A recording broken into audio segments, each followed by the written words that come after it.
존경하는 110만 용인 시민 여러분, 유진선 의장님과 선배 동료위원 여러분, 이상희 시장님을 비롯한 관계 공무원 여러분, 그리고 언론인 여러분, 안녕하십니까. 용인시의 더불어민주당 원내대표 임현수입니다.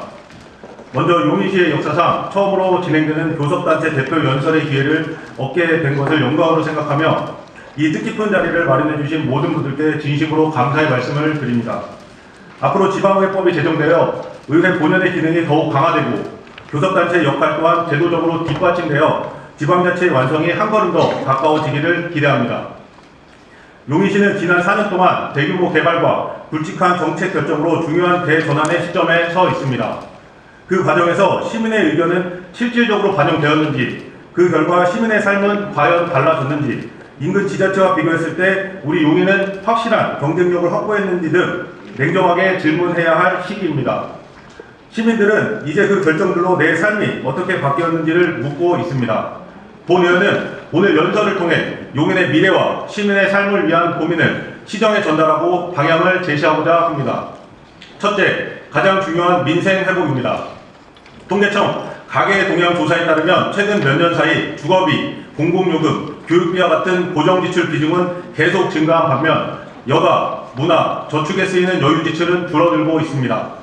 또한 한국은행은 고금리, 고물가 상황이 장기화되면서 자영업자의 채무부담과 가계의 실질 구매력이 동시에 약화되고 있다는 지속적으로 경고하고 있습니다. 이 수치들이 의미하는 바는 현재 시민들은 덜 쓰고, 덜 움직이고, 덜 계획하면서 하루를 버티고 있다는 것입니다. 이러한 구조 속에서 민생은 단순히 조금 어려운 상황이 아니라 생활의 기본이 흔들리고 있는 상태로 진입했다고 볼 수 있습니다. 용인시도 그동안 민생을 위해 많은 사업을 추진했지만 민생은 예산의 총액이나 사업의 숫자로 회복되는 것이 아닙니다. 시민들의 한숨이 얼마나 줄었는지, 하루를 버텨내는 걱정이 얼마나 가벼워졌는지, 내일을 계획할 수 있는 여유가 생겼는지 먼저 살펴야 합니다. 자영업자는 여전히 부진한 매출 속에서도 임대료와 인건비, 공공요금을 먼저 계산해야 하고 청년은 주거비와 불안정한 일자리 앞에서 이 도시에서 계속 살아갈 수 있을지 고민하고 있습니다. 아이를 키우는 부모들 역시 돌봄과 교육의 부담을 여전히 개인의 몫으로 감당하고 있습니다. 이러한 현실 앞에서 노력했다는 말만으로는 시민의 체감과 간극을 메울 수 없습니다. 시민의 삶 전체를 관통하는 민생을 살리기 위한 전략이 절실히 필요합니다. 민생보다 중요한 정책은 없습니다. 시민들이 먹고 사는 문제가 해결되지 않는 상황에서 반도체 산업단지와 플랫폼시티 건설 등 그 어떤 대형 산업도, 그 어떤 도시 비전도 시민의 공감을 얻기 어렵습니다. 민생 정책을 단발성 지원 중심에서 생활비 구조를 낮추는 방향으로 전환해야 하며 공공요금, 주거비, 돌봄비 등 반복적으로 발생하는 생활비에 대해 지방정부가 부담을 줄일 수 있는 영역을 점검하고 취약계층과 서민 가구 중심의 생활비 경감 정책을 단계적으로 확대해야 합니다. 민생 정책의 성과를 평가하는 기준 역시 바꿔야 합니다. 집행률이나 예산 소진 여부가 아니라 시민의 부담이 실제로 얼마나 줄었는지, 삶의 불안이 얼마나 완화되었는지를 기준으로 삼아야 합니다. 민생 회복은 한 번의 지원으로 완성되지 않습니다. 더 많은 사업이 필요한 것이 아니라 시민이 체감할 수 있는 방향과 민생을 바라보는 관점의 전환입니다. 또한 지역 내 소비 활성화를 위해 지역화폐 확대를 적극적으로 검토해야 합니다. 지역화폐는 단순한 결제 수단이 아니라 지역 안에서 소비가 순환하도록 만드는 정책 수단입니다. 시민들이 지역화폐를 사용할 때 동네 상점과 골목 상권을 소비가 이어지고 이는 곧 소상공인의 매출과 지역 경제의 활력으로 연결됩니다. 인근 지자체들은 이미 이러한 정책을 적극적으로 활용하고 있습니다. 수원시는 설 명절 기간 수원페이 인센티브를 20%까지 확대했고 화성시 역시 추가 캐시백을 통해 최대 20% 수준의 할인 효과를 제공하며 소비 활성화를 유도했습니다.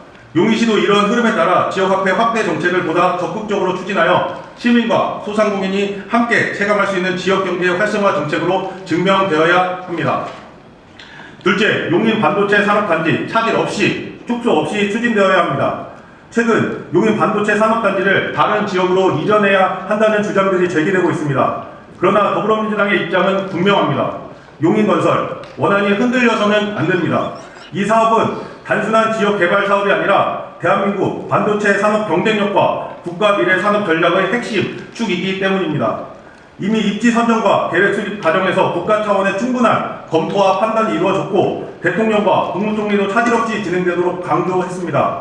이를 정쟁화하는 것은 지역사회의 혼란과 정책에 대한 불신만 키울 뿐입니다. 원안을 고수하되 현재 제기되고 있는 핵심 문제에 대한 우려를 외면해서는 안 될 것입니다.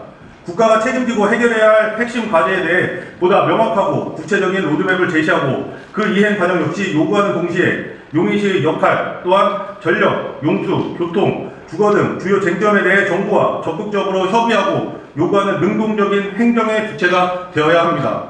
특히 사업 추진 과정에서 발생할 수 있는 지역 주민의 불안과 갈등을 관리하고 생활 인프라 구축이 개발 이유가 아니라 개발과 동시에 혹은 그 이전에 이루어질 수 있도록 선제적인 노력이 필요합니다. 여기에 또 하나 반드시 짚어야 할 과제가 있습니다. 바로 인재 양성 문제입니다. 반도체 산업은 결국 사람의 산업입니다. 책 한 기당 집 간접적 최대 15,000명 이상의 전문 인력이 필요하다는 분석도 있습니다. 세계적인 반도체 클러스터를 조성한다는 것은 단순히 공장을 짓는 문제가 아니라 그 공장을 움직일 인재 생태계를 함께 구축하는 문제입니다. 정부와 경기도, 용인시는 반도체 인재 양성에 대한 중장기 전략을 함께 마련하여 인재 공급 체계를 지금부터 체계적으로 준비해야 합니다. 용인 반도체 사업은 특정 지자체의 성과 경쟁이 아니라 대한민국의 미래 산업 전략이 걸린 국가적 프로젝트입니다. 정치적 계산이나 행정적 갈등으로 인한 사업 추진이 지연돼서는 안 됩니다.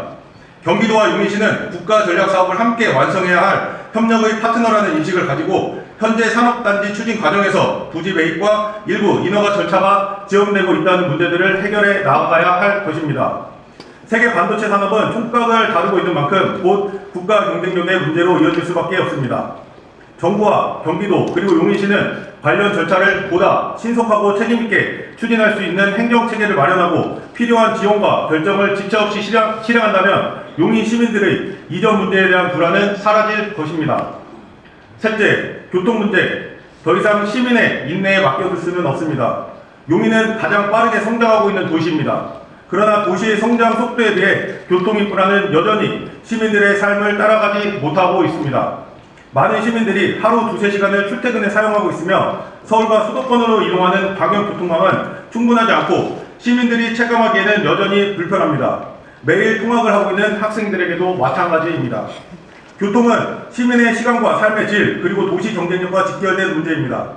그동안 용인시는 여러 철도 사업과 교통 대책을 추진해 왔습니다. 그러나 많은 시민들은 여전히 교통 문제에 체감의 변화를 느끼지 못하고 있습니다.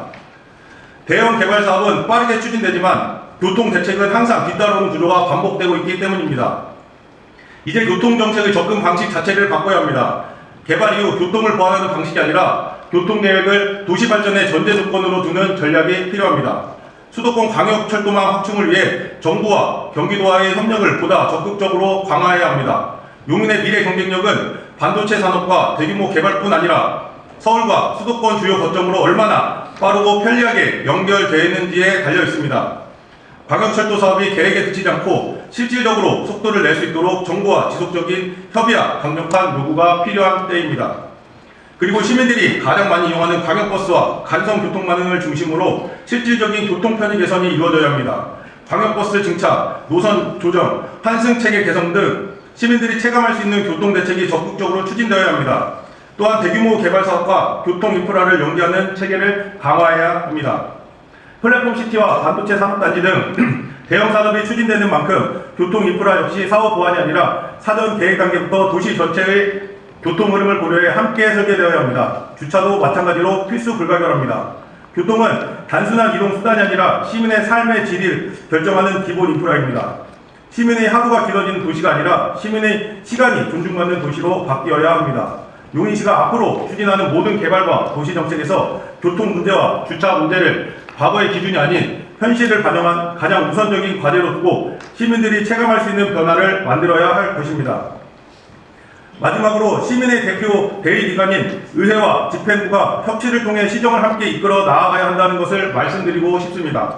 협치는 의회가 집행부에 대한 비판과 질문을 멈추는 것이 아닙니다. 협치란 다른 의견을 제도 안에서 조정하고 갈등을 숨기지 않고 토론하는 과정을 말합니다.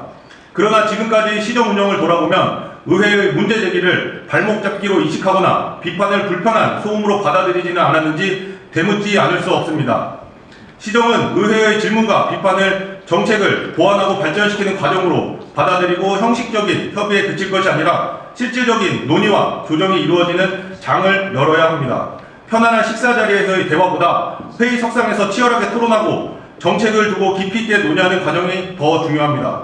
또한 같은 당 인사들과의 협의에 머무르지 않고 야당과의 정책 협의에는 물론 용인을 대표하는 4명의 국회의원과 지역 현안을 함께 논의하는 자리도 필요합니다.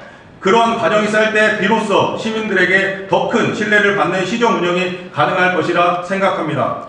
비판을 멈추지 않겠습니다. 그러나 동시에 대안을 제시하고 합리적인 조정과 타협에도 책임있게 임하겠습니다. 앞에서 언급한 모든 사안들과 시민 생활에 직접적인 영향을 미치는 주요 정책은 의회와 집행부가 결정 이전부터 함께 논의하고 책임지는 과정이 필요합니다.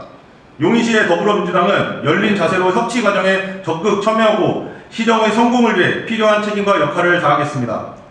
존경하는 110만 용인시민 여러분, 지난 4년 동안 용인시와 의회는 많은 일들을 해왔습니다. 이제는 그 결정들이 시민들의 삶에 어떤 결과를 가져왔는지 냉철하게 평가해야 할 시간입니다.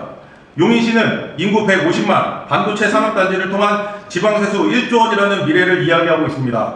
그러나 미래의 성장만 이야기하며 현재의 시민의 삶을 놓쳐서는 안 됩니다. 지금 이 순간 시민의 삶을 지키는 것, 그것이 우리가 함께 만들어 가야 할 용인의 방향이고 미래입니다.